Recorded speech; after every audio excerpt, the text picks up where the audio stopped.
to get a notable response. Now, your passion isn't the weight room, it's cycling. So what you're trying to do then is find that if you're adding strength to your programming, you want to find that specific sweet spot that gives you a little response. And you may have to, it might be something as simple as taking an 8 exercise program down to 4 exercises, where, where you're focusing in on getting better at those specific 4, whether it's squats or step ups or deadlifts or lunges.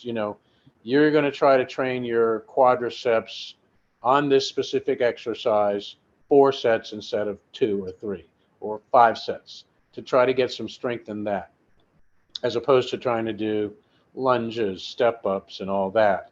Same thing with upper body, hamstring exercises, deadlifts, hip extensions, things of that nature.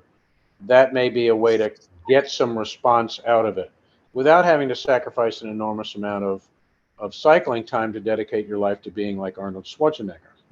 Boom. So that kind of thing is how a non-responder gets to be responsive.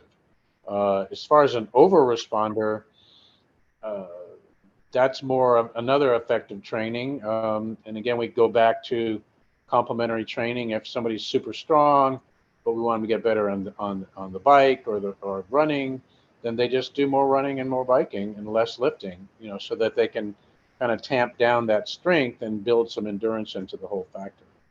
But again, it goes back to, we have to understand what our individual response is to everything. And then we have to understand so genetically we're set up to respond to workouts and nutrition protocols a certain way. Then then you add gender into that. Then you add aging into that. So it's a whole soup of factors involved that we can, as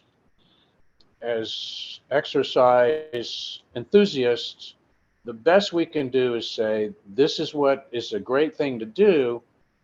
We just have you just have to understand that there's all these factors here, and we're making these recommendations based on a lot of generalities. And what you do as an individual is you find out what works best for you in the circumstance. I really like in your articles the way you talk about, once people get in their 70s, it's a bit of a mystery as to exactly what's going on. Multiple factors are going on, and certainly injury is one of them that sets people back. And, which is another reason why training is important, to try and avoid injury.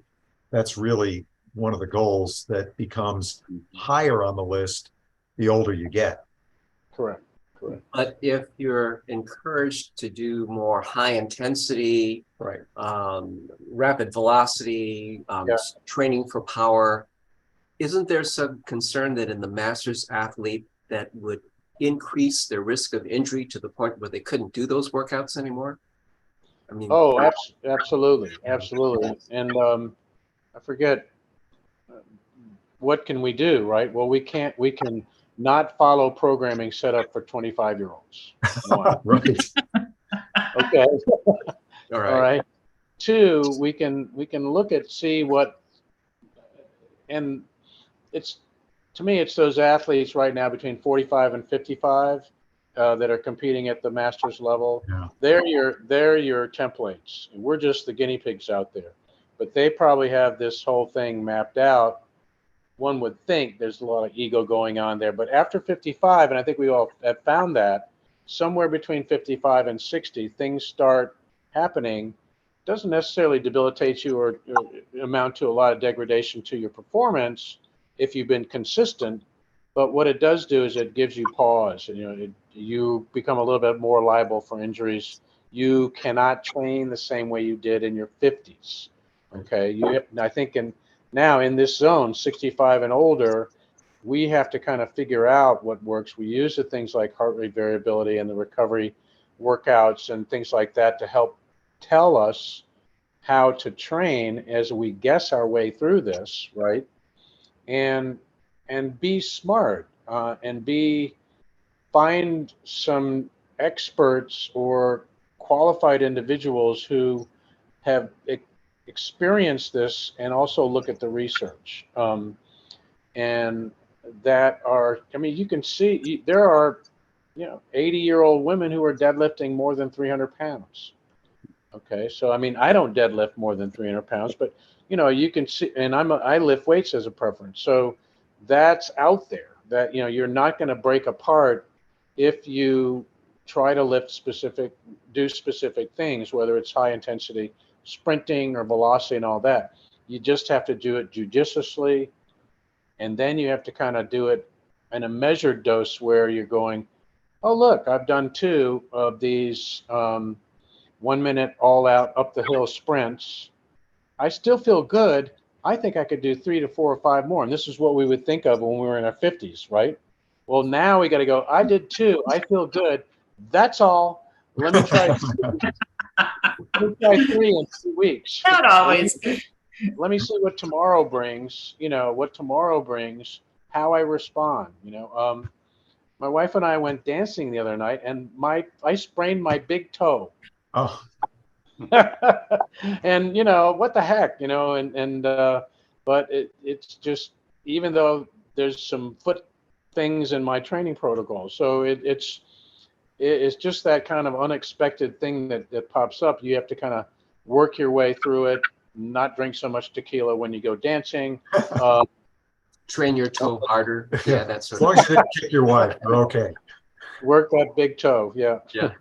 Yeah, so Charlie, I think it's also, at least with cycling, I think it's the correct equipment on the bicycle that's going to fit the person. I think my philosophy is that customer goes in, gets a bicycle recommended by a salesperson, doesn't know if it's the right size, it doesn't have the right components on it. And then they go right to a coach because they want to start racing. So how much potential can that coach actually get out of that person until they go back and actually get a bike fit that the equipment works on them? I mean, I've had 25-year-olds coming in that are domestic pros that their knees are already blown out. And we put them on the right size cranks, and then they can rehabilitate and get back into cycling. Actually, Sue went through that. Both her and I have the Wahoo Kicker bike. And she was complaining she couldn't do. Here's one issue why they can't do the spinning exercise, because the cranks are too long. They're turning these huge cranks over, and you can only turn them over so fast. It also, too long of cranks puts a tremendous shear and compressive forces on the patellofemoral head, and starts abrading away the articular cartilage and causes all kinds. That's where the orthopedic surgeons got to go in and just scrape the knee up a little bit and smooth it back out again. But yeah, I think it's so important as we get older, get the right equipment, spend the time to get a bike fit and get the right equipment so you can continue into your 70s and 80s and 90s if you wish to, safely. And would you say that there are signals that are given, like with anything, there's certain signals that you might get pre-injury, like something where, oh, I'm feeling this specific thing in your knee, early on, that you need to know that. Would that be the case? I really don't see that. What it is for cycling, I can equate it to, you have a glass of water, and every time you do a bike ride, you put a drop of water in. Eventually, the body is absorbing it, and you get to the top, and you're still fine. There's no pain or anywhere you're going. On one more ride, you put that one drop in, and it overflows. That's what I see all the time. People don't have injuries, or they don't feel any issue until that one ride that completely throws them out. That's what normally happens. Okay. Yeah. That's unfortunate. It's unfortunate, yes, but it happens so many times. I mean, I've seen, give a good example. There was a female triathlete. She was about 4'10", a little tiny bike, and the bike shop put 175 crank arms on her. Bike. And the crank arms were hitting the ground when they were on and she complained of knee pain. I can tell you why. So Sue, go ahead. Next. Yeah, with taller women. Yeah, well, that's a whole nother topic. No, don't go there. So one of the things that is well, it's interesting, and it's how much. Well, I'm going to be curious. So we have strength, endurance, and power, and this sort of thing. But one of the things that isn't talked about very much, and it's probably relevant for all athletes, but is balance. Physicians are starting to focus on it, kind of in the office as a general measure of physical, I don't want to say fitness, but capability, because it does have some very interesting relationships to overall muscular tone and function. So, are there exercises that you would put in training programs for balance? Well, let's just start with this is more of a chicken or the egg type of thing. Okay. And there's research that indicates a couple of things. One, the stronger you get, the more balanced you get. Two, the stronger you get, the more flexible you get, depending upon how you're doing your strength training. Okay, now if you're doing little mini squats or mini bench press or tiny push-ups, no, you're not going to get flexible that way. So that's what they're finding. And one of the things that strength training does is it creates neuromuscular connections. It increases the neuromuscular connections throughout the part of the body that you're working.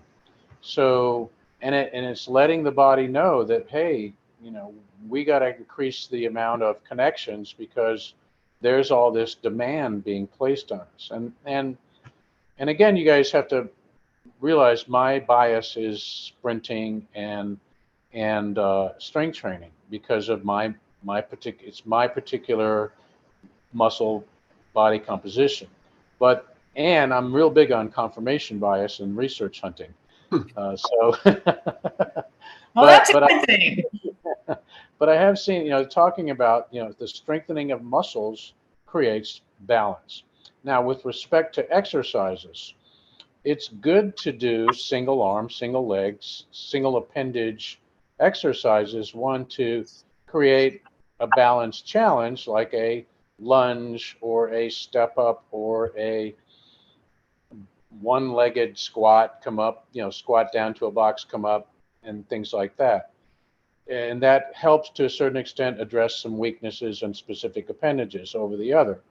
But as far as specific balance exercises, for me, unless they have a notable, a stroke recovery client or somebody with, some kind of impairment, then that just needs to create natural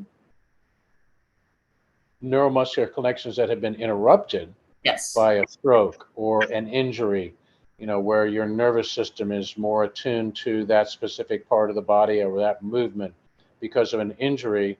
I don't know that those who strength train need specific balance type of things per se. I mean, if you can stand on your leg for 10, I think they're starting to quantify it and talk about it. But again, we're looking at the arguments that are being made for specific modalities are being made on mostly from the results of inactive people. Right. Okay. But I think it really is a favorable trend, and it's fairly new. And if you do strength workouts correctly, you are, as you say, you are going to improve your balance. But a lot of people aren't. And the importance of balance, I think, is a fairly new phenomenon. But if you take care of patients, you can see as you follow them over time, there's just no question. People's balance does not improve unless they really work at it. And it's important to have some focus. And, I guess this is one advantage of free weights versus a machine.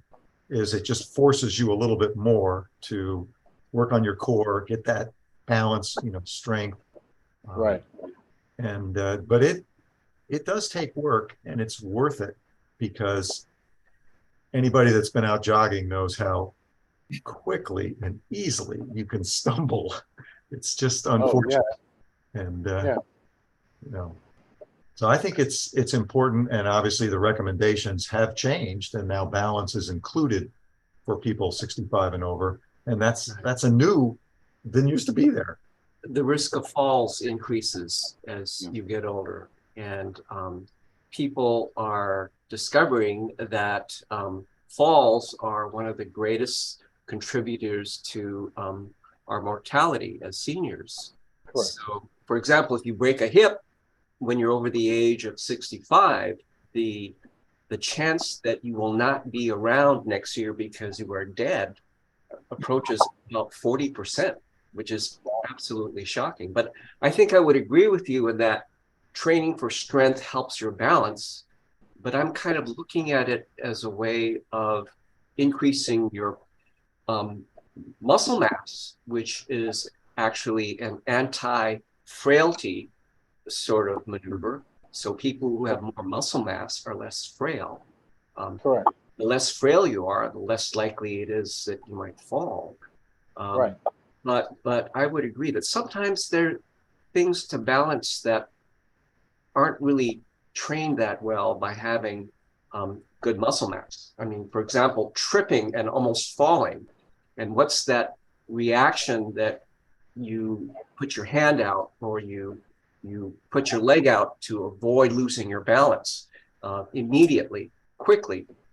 People who are old and frail, people who don't have the required muscle mass to do that, people who don't have fast twitch fibers left because they've been atrophied, their legs and arms don't go out that fast. That's why they fall on their face or go down and break their hips. Vern is into agility training now. That's his latest focus. That's kind of a little bit new, but you know, I think it's good. You know, dancing or something, and making sure that your toes aren't in the way. Little things that contribute to keeping on your toes. Trying not to fall, trying not to be frail. I look at it this way: learning the new dance steps. Vern got really good at cycling, then running, then lifting. So what is he going to do next? Agility training. So I don't know what afterwards. I'm still wondering where he's going after that. It'll be interesting. Well, yeah, I want to throw a question at Sue, since you're in the neuroscience field.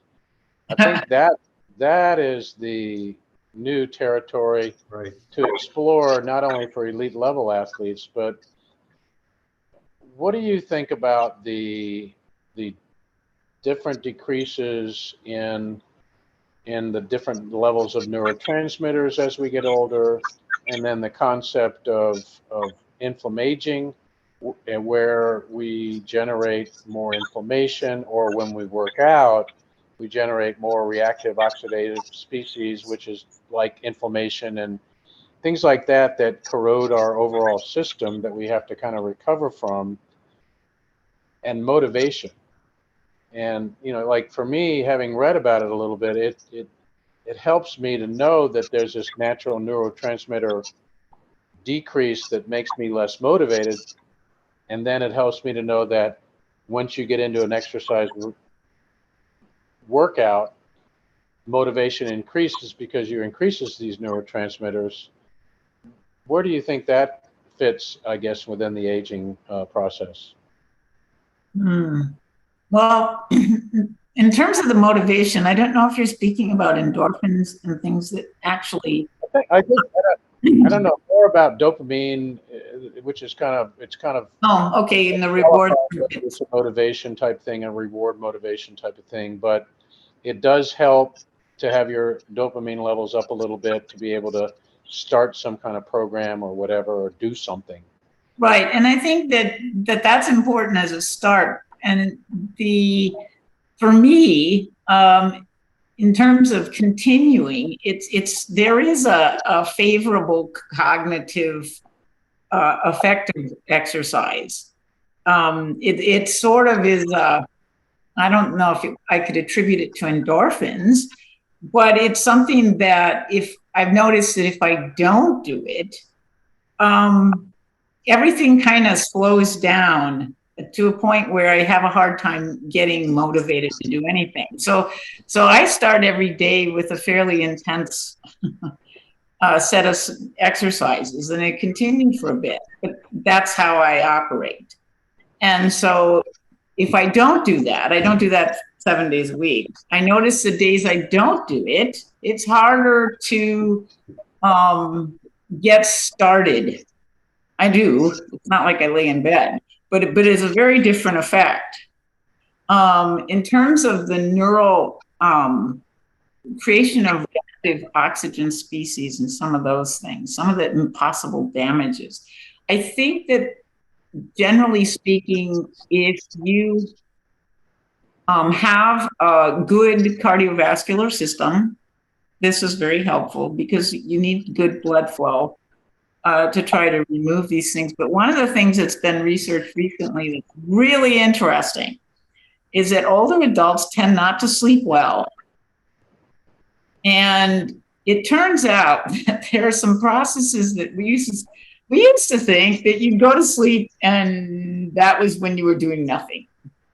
And that's not true for the brain. The brain actually needs pretty much the entire cycle that you might learn about with the slow wave, rapid eye movement stuff. Right. And if it's disrupted, there's some processes that go on during all of that that may not be completed. And one of them has to do with, you might think of it as sort of your brain goes into a self-cleaning mode, sort of like a dishwasher. Right. So, you know, if you can't achieve that great sleep, a lot of those protein debris, you might call it, or other things you don't really want to keep in your brain, will stay. And there's growing evidence that one of the processes they've talked about, and I haven't studied it a lot, is something called lymphatic flow. It's a little bit like, it's sort of a CSF fluid flush of all the spaces between the cells and neurons. Right. And this happens at night, and it doesn't happen during the day. So and when you're awake, it's not happening. And so there's some evidence that that process can be very important for preventing onset of dementia, different sorts of things that we start to see in individuals that, you know, don't sleep. I mean, it's just not good for you. So in terms of exercise and how it might benefit these things, well, exercise can help induce and make people tired, possibly sleep better. So that would be one reason to exercise, and different people would have different levels of exercise required to induce this. But it does. I mean, if you get really tired enough, you might sleep through.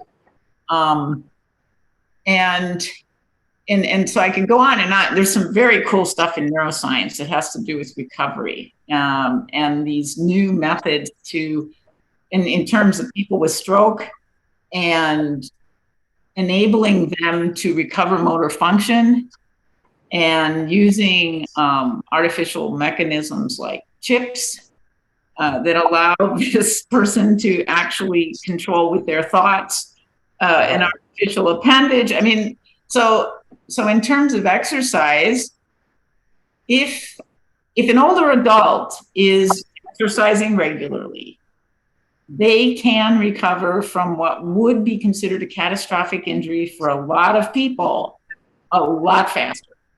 Right. Because the underpinning is all there. And so maintenance is big. And when you see these people that get these injuries, and stroke in particular in older people, it makes a huge difference if you've built a foundation. And so those are the things that I get excited about, and, you know, try to convince people, hey, you should really do some exercise. Yeah. It might help, you know, in a sort of a funny, it's like banking, you know, your saving account. Right. And you don't know when you're going to need it, but you can almost be guaranteed that anything you've put in the bank will help you. Nice analogy. Yeah, well, that's what I believe. I mean, I see the data, I see recovery. We haven't figured it all out though. So many people don't really understand that, like the neurons in the central nervous system don't really regenerate. And we haven't figured out how to have neurons reconnect themselves well, in the brain or in the spinal cord, which is also central nervous system. So that's a problem. Peripheral nerves do regenerate. And so that's pretty interesting. And all of these problems are being actively researched like crazy. So hopefully. Thank you. You're welcome. Is there anything else that anybody has any questions about? Vern, anything? Vern, you're a fountain. You have anything left? Where are those jokes? I've been doused with a lot of information today. Oh, it's good. Charlie, in your opinion, and of course based on what you've seen, what are the most common mistakes that us supermaster athletes are making when we're currently in our programs of exercise? What's the most common thing that we're not doing right? Is that a fair question? I think it's a fair question. I think the most common mistake might be remembering too much of what you used to be. Oh, I mean, on any level. I mean, The older I get, the faster I was. Yeah. yeah. Well, there's that. Yeah, but there's a number of problems with that. One, you're never gonna even 10 years ago. If you're still training at the same rate that you trained 10 years ago, you get logic or dictates that you're going to be either a little bit slower, a little bit weaker, just a little bit. Doesn't have to be big margins, but that's, I think, one mistake. And then there's then the attempt to try to make up for it by doing more, which ironically, I think that doing more after a certain age is counterproductive. You need to rest more now. You need to take more time between intensive efforts. It doesn't mean you're going to get weaker or less conditioned by taking lower intensity days between more of those between the higher intensity than before. It means that your body is going to recover better, and in that recovery you're going to get the benefit of the specific workout. And I mean, that's been my mistake all along. It's like, well, I've got to do this, I've got to do that, or I used to do this, and then now I've got to come back and do this one specific performance within my workout. Now it's more like I need to go easy until this shoulder pain goes away, or I need to go easy because I've got all this going on in this other part of my life. I just got to maintain, and I'm waiting for that moment or that day where it's a calm day and a calm week, and all right, let's hit it. Do something, and then understanding that that's a small window, and you take advantage of those windows. You don't force them. You don't make yourself do that performance that you. I wonder about the reactive oxygen species, and in our exercise, as you get older, your ability to clear that is somewhat reduced. And that is an issue, because if you keep pushing that, it's probably going to be deleterious. There may be scarring. You're not going to recover. And, just when you look at the biochemistry of it, yeah, that's one of the things that is concerning. That's why we become more interested in recovery, trying to figure out what the balance is between pushing yourself and getting the right amount and allowing your body to get those ROS, get that out of there. Inflammaging, like that's a new word. This is a new concept, really, in the past, 8 years or something like that. Yeah. But I think it's a good image. It's a good image that you have to worry about that. What we know about this, though, is so limited so far. Charles, understand that you're speaking to 4 over exercises here. I think 4 of us all kind of tend to overdo Oh it. no, yeah. Well, I think the 5 of us probably. Yeah, probably even 5. Yeah. So, so it's an interesting concept, and, molecularly what's going on in there, and it's, how do I get my satellite cells to go in there and say, come on, rebuild that muscle. Come on. Yeah. It's not happening. Mitochondria. It's not happening. Not happening to my expectation. Which might Well, they're saying, what they're saying is that give me time. I'm older. I need to take a little more time to repair those muscles now, and that again, it's the hard part to do. And especially if all of us here are cognizant of the benefits of exercise, right? And the effects of aging. So we know that there's this magic pill to prevent or slow aging.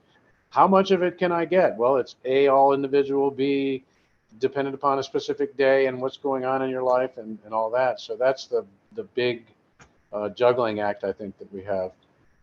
So maybe that leads into maybe the last question is, many of us are afraid to go on vacation because we think we're going to lose too much fitness. How much fitness is the mature person going to lose in, just say, a 10-day vacation versus a young person? Is there, is walking just enough to do when you're on vacation to kind of keep that edge? Because when you come back to exercise, now you're going to feel that you've lost so much that you're going to start working out harder to get back to where you thought you were before.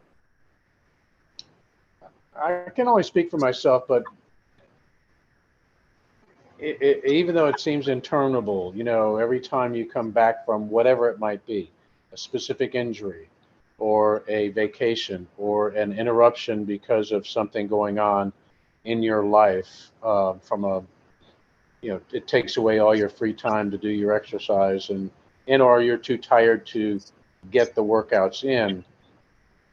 So far, it does come back.